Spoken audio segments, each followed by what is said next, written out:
Tout a commencé par un murmure contre le grondement de la cascade. Il m'avait bandé les yeux, ri doucement, et dit qu'il voulait qu'on fasse un vœu ensemble. J'ai senti sa main trembler légèrement, comme si le vent lui pesait plus qu'à moi.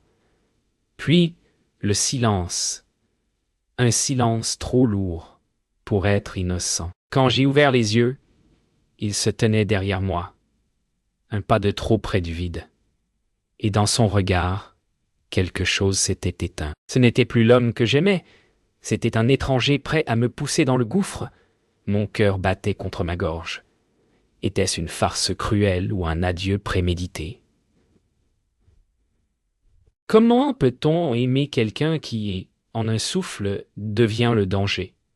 Et surtout, comment pardonner à celui qui a failli faire de ton dernier instant une preuve d'amour? Quand j'ai rouvert les yeux, j'étais allongée dans la boue, trempée, glacée, mais vivante. Il criait mon nom, prétendait que c'était un accident. Ses bras autour de moi semblaient protecteurs. Pourtant, chaque contact me brûlait. Mon esprit refusait d'accepter ce que mon corps savait déjà.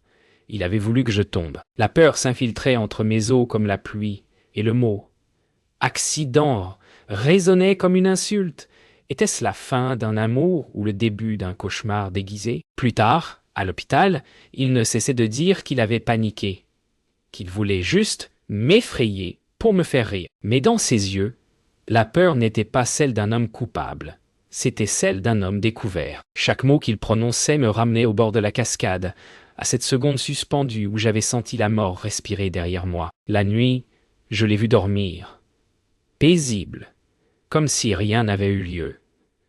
Je me suis demandé depuis quand il avait cessé de m'aimer. Était-ce progressif, une lente érosion, ou bien un moment précis, un clic intérieur qu'il n'a jamais voulu admettre? J'ai compris que la trahison n'arrive jamais d'un coup. Elle pousse en silence, nourrie par chaque mensonge qu'on choisit d'ignorer. Au matin, il a préparé le café comme si tout était normal. Son sourire, trop mesuré, trop propre, m'a glacé. J'ai senti qu'il testait quelque chose en moi. Ma peur, ma mémoire, ma loyauté. Alors j'ai souri aussi.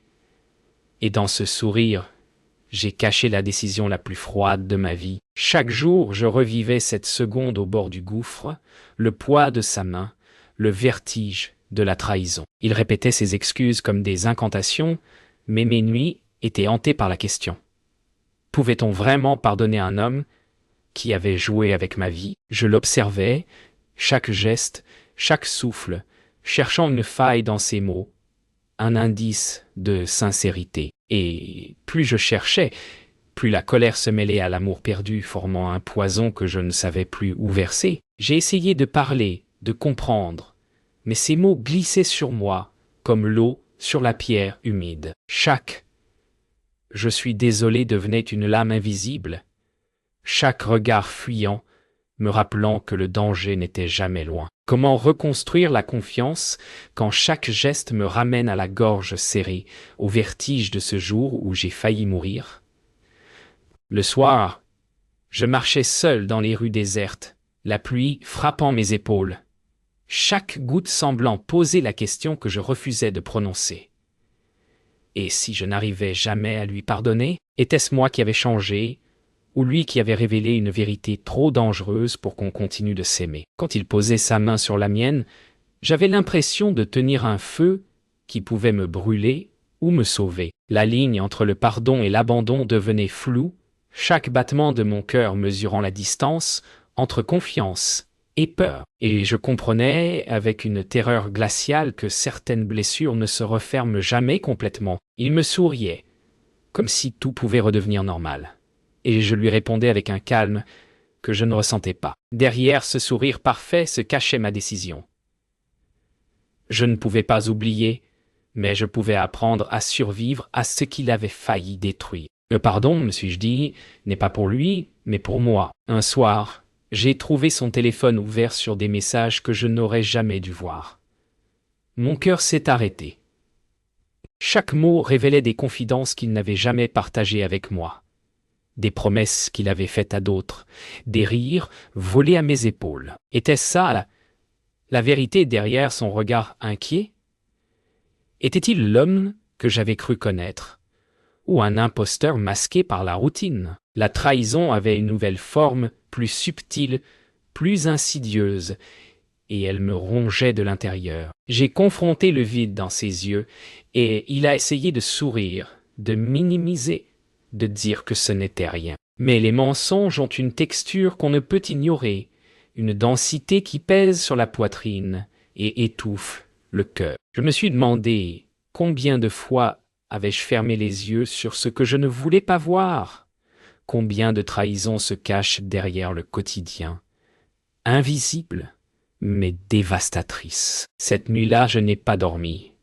Chaque respiration de Marc semblait me rappeler que l'homme à qui j'avais confié ma vie n'était peut-être qu'un étranger qui partageait mon lit. Les murs de notre maison étaient devenus une prison où le silence portait le poids des secrets. Et moi, seul, je me demandais si l'amour pouvait survivre à la vérité, ou si chaque mot non dit était une lame prête à tomber. Et le lendemain, il a essayé de reprendre le quotidien, de sourire, de parler comme si rien n'avait changé. Mais je savais que chaque mot, chaque geste cachait un double fond. Mon esprit n'arrêtait pas de revenir à ce téléphone, à ces messages et à l'homme derrière eux. Était-ce lui qui avait changé, ou étais-je moi qui voyais enfin ce qu'il avait toujours été? Ce soir-là, j'ai pris une décision silencieuse. Je ne pouvais plus rester dans l'ombre de sa duplicité. L'amour ne suffit pas quand la vérité est un poison. Je l'ai regardé dormir une dernière fois, son visage paisible me rappelant le temps où je croyais en lui. Demain, j'allais affronter la tempête, et enfin lui dire ce que je pensais depuis toujours. Certaines trahisons ne se pardonnent pas. Je l'ai appelé dans le salon, la voix tremblante mais ferme. Il a levé les yeux, surpris de me voir si déterminé. Chaque mot que j'ai prononcé était chargé de colère et de douleur. Les mensonges, le téléphone, la cascade, tout. Le silence est tombé comme un coup près. Il a essayé de répondre, de minimiser, mais cette fois, je n'ai pas reculé. Comment pouvait-il prétendre que tout allait bien quand il avait presque détruit ma vie? Il a essayé de parler, mais ses mots semblaient creux. Je pouvais voir la peur et la culpabilité se battre dans ses yeux. Comment un homme peut-il sourire, tout en sachant qu'il a failli tuer la personne qu'il prétend aimer? Mes mains tremblaient, mes jambes vacillaient, mais je ne me suis tenu debout. Chaque souffle un défi à sa trahison. J'ai parlé de tout ce que je ressentais. Sans pause, sans filtre. La peur, la colère, la trahison. La douleur de chaque souvenir suspendu au bord du gouffre. Il restait silencieux, incapable de répondre, et chaque silence était une confirmation. Il savait, il avait menti, et il avait cru que je ne découvrirais jamais. La vérité était devenue une arme que nous ne pouvions plus ignorer. Il a finalement murmuré un mot que je n'attendais pas. Désolé. Mais ce n'était pas suffisant. Le désolé flottait entre nous comme un écho vide. J'ai compris que je ne pouvais plus revenir en arrière. Il fallait choisir. Rester avec la peur ou partir pour retrouver ma liberté. Le choix était clair, mais mon cœur se brisait en le faisant. Je suis sorti, la porte claquant derrière moi comme un verdict. Le vent froid m'a frappé au visage, mais il portait un parfum de libération. Je savais que je ne pourrais jamais oublier. Mais je pouvais marcher loin de celui qui avait presque effacé ma vie. La trahison laisse des cicatrices, mais parfois, c'est dans la fuite que l'on trouve la force de respirer à nouveau. Le matin suivant, j'ai ouvert les volets et respiré l'air frais, comme si chaque bouffée emportait un peu de la peur qui m'avait étouffé. La maison était vide, silencieuse, mais mon cœur commençait à battre pour moi, pour ma liberté. Chaque pas dans la cuisine, chaque tasse de café devenait un rituel de renaissance. Je me suis dit que survivre n'était pas suffisant. Il fallait apprendre à vivre à nouveau, seul, mais entière. J'ai repris mes promenades en forêt, marchant sur les mêmes sentiers où la trahison avait failli me détruire. Mais cette fois, je regardais autour de moi, sentais le vent sur ma peau, écoutais le chant des oiseaux. Chaque pas effaçait un peu la peur. Chaque respiration me rendait plus forte. La nature ne juge pas, elle guérit.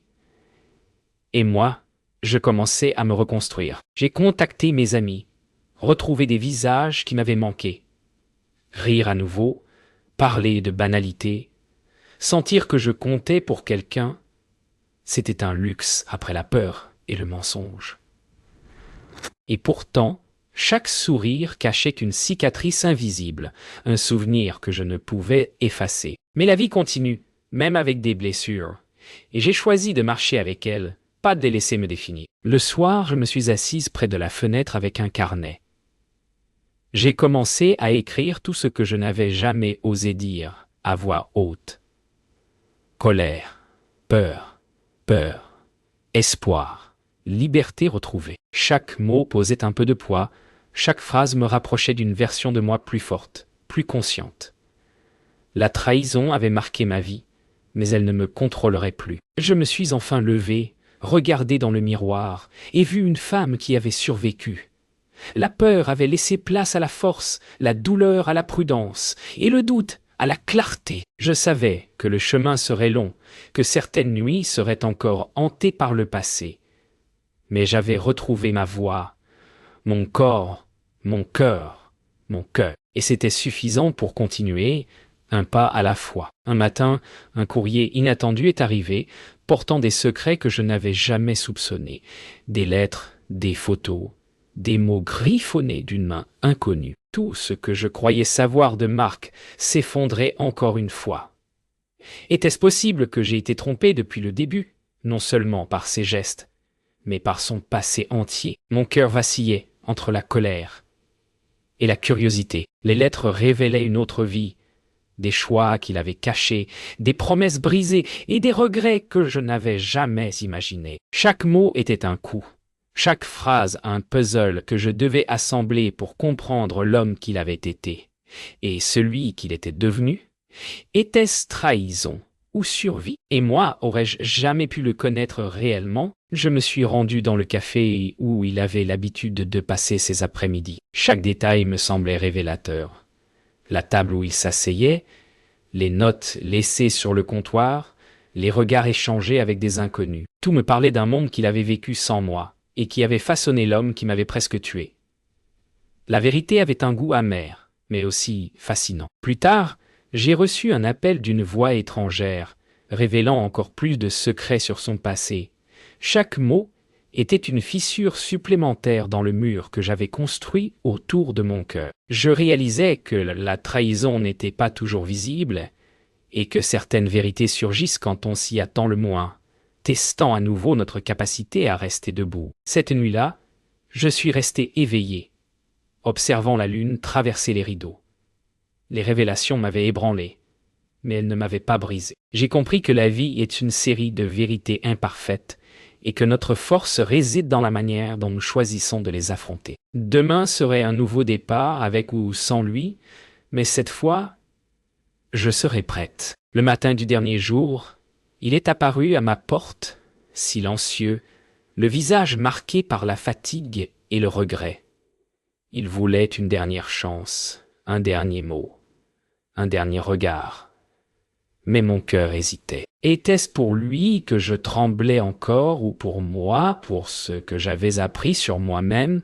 Le temps semblait suspendu, chaque seconde pesant comme une éternité. Il a parlé, chaque mot un mélange de sincérité et de peur. Je l'écoutais, mais mon esprit revenait toujours à la cascade, au téléphone, au secret. Était-ce vraiment lui que j'aimais ou l'homme que j'avais cru connaître?